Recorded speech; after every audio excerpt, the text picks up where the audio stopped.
আসসালামু আলাইকুম গাইস, আপনাদের জন্য নিয়ে আসলাম আমাদের গ্রামের বাড়ির নতুন আরো একটি ব্লগ। তো প্রথমে আমরা সকালবেলায় পিঠা দিয়ে নাস্তা খেলাম এবং নাস্তা খেতে খেতে আমাদের দুপুর গড়িয়ে আসে। এর জন্য আমরা অন্যদিকে চালতার ভর্তা তৈরি করি, যেহেতু এখন চালতার সিজন এবং বর্ষা মৌসুমে চালতা পাওয়া যায়।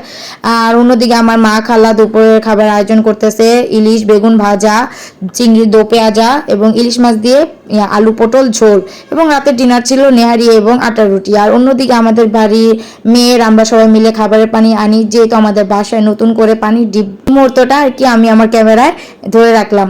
তো সবকিছু গুছগাছ করে আমরা সবাই গোসল করতে গেলাম। আমার ভাতিজা মাছ ধরে আনলো, পুঁটি মাছটা নড়তেছিল খুব সুন্দর। আর খাওয়া দাওয়া শেষ করে যেহেতু এক চোট খেতে না খেতে আমাদের আর এক চোট রেডি হয়ে যায়, যেহেতু আমাদের রাজ্যে আমরাই রাজা রানী এবং চাকরানী। সো এই যে আমার ভাবি, সে রাতের আয়োজন করতেছে আটা রুটি এবং নেহারি খেলাম, যেহেতু পরদিন আমরা সবাই ঢাকা ব্যাক করব।